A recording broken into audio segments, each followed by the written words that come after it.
Hello, and welcome to Home Studies e-learning for First. In this lesson, we are going to look at pronouns and determiners. Let's begin. Now, when we use a possessive, we can use apostrophe s or of. Let's have a look at some examples. So we use apostrophe s when we talk about animals, countries, and people. So for example, the teacher's pens. Italy's climate is fantastic. The dog's tail is long. And we also use apostrophe s for time expressions. I won a month's holiday to South Korea. This was last week's post.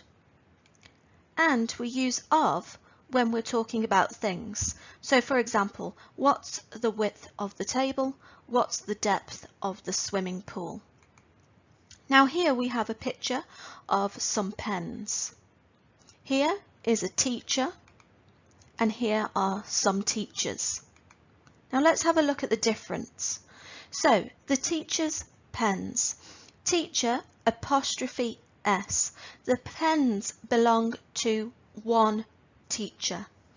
And the teacher's pens. Teachers apostrophe. The pens belong to the teachers. So make sure that you put the apostrophe in the right place. Okay, let's have a look at possessive adjectives and pronouns. So the adjectives: my, your, his, her, its, our, their. These are placed before nouns. And the pronouns: mine, yours, his, hers, ours, theirs. Let's have a look at these examples.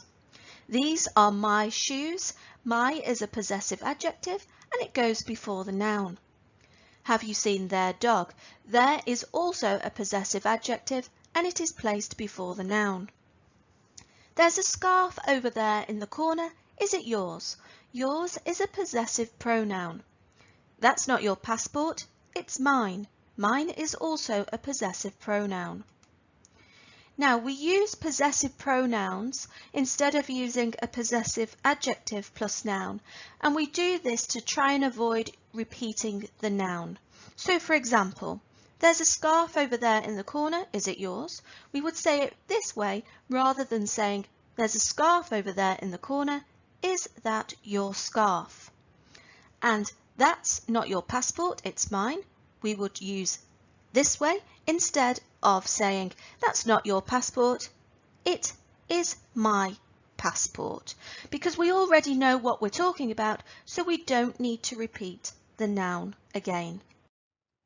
Now let's have a look at reflexive pronouns. So reflexive pronouns are myself, yourself, himself, herself, itself, ourselves, themselves.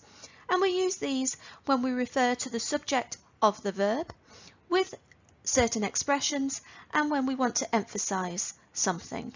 So for example, Michael was disappointed in himself for forgetting his wife's birthday. His wife doesn't look happy. I think she was expecting a fabulous present from Michael, hopefully next year. Help yourself to free coffee and tea, and hopefully biscuits as well. So help yourself is an expression. Make sure you enjoy yourself on holiday. Enjoy yourself, an expression. I wrote the essay by myself without any help. So we're emphasizing something in this example. Let's have a look at this. So, on your own. Now here, this also means by yourself. Now we can change your, okay, because that's the possessive adjective. So we can use a different possessive adjective.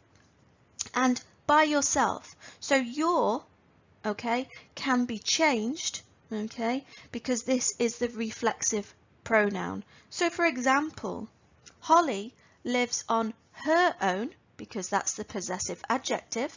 It also means Holly lives by herself. Herself, the reflexive pronoun. So you can say on his own, by himself, etc. Okay, but they mean exactly the same thing. Let's have a look at other and another. Now, lots of students have difficulties with using these words correctly. So, other is used with uncountable and plural nouns, and another is used with singular nouns.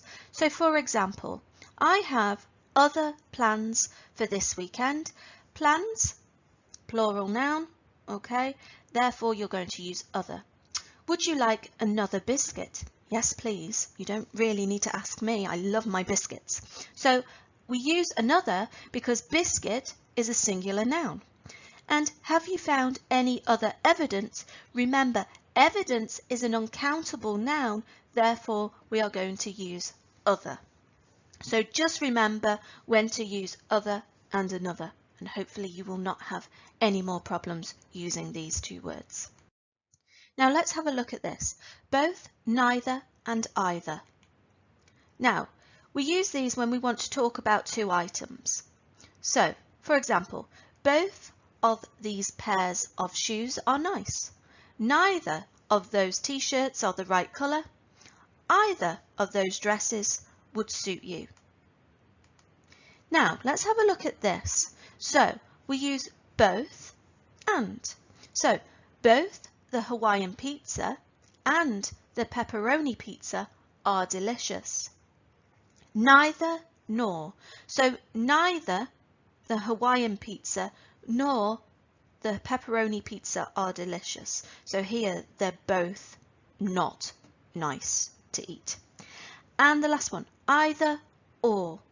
You can have either the Hawaiian pizza or the pepperoni pizza. So you've got a choice to make. You can have one or the other. Now let's have a look at the difference between each and every. So, every student has a desk. Each student has a desk. Now, each, we use this when we're talking about individual people or things within a group and when we're thinking about them one at a time. And we use every when we're talking about all the people or things within a group. For example, the police officer checked each car outside the train station. So, the police officer is checking each car individually, okay, one at a time. And every passenger had their passports ready for inspection. So all of the passengers had their passports ready for inspection. Now, we can't use every with plural nouns, and we can't use every in referring to two of something. So for example, every one of my cats. We cannot use that because it's a plural noun and we can't use every with a plural noun.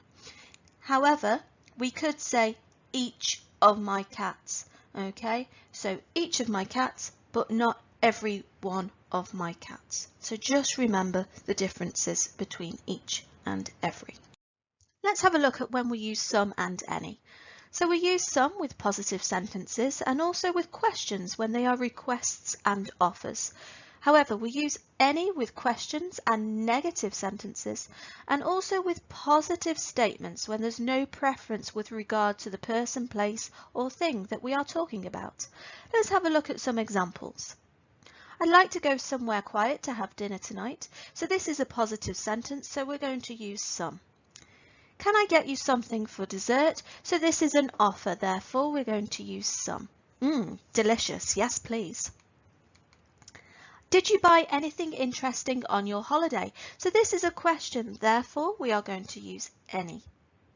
We haven't got anything in the fridge. This is a negative sentence, therefore we're going to use any.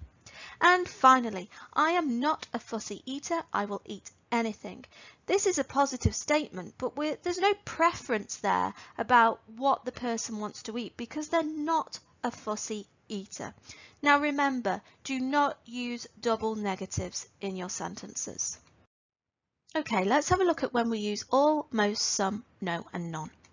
So no can be used with singular nouns, so remember this fact.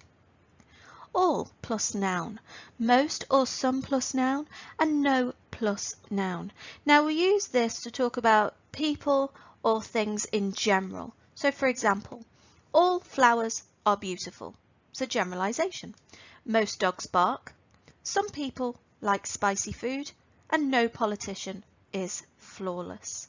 So these words can be used with plural and uncountable nouns, but no can also be used with singular nouns. So we can use none of, and the noun will go after none of. So for example, none of the children in the class are having a packed lunch today. None of the boats on the river have an engine, and none of my t-shirts have a logo on them.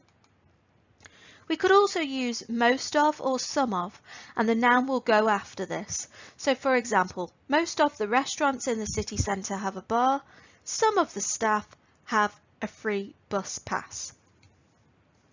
And we can use all of plus noun or all plus noun. So here the of can be omitted. So for example, all of my shoes have heels, or we could say all my shoes have heels.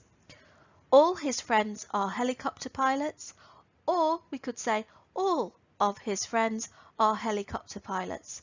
Now we use these structures when we're talking about people or things in a particular group. We're not making a generalization here as previously.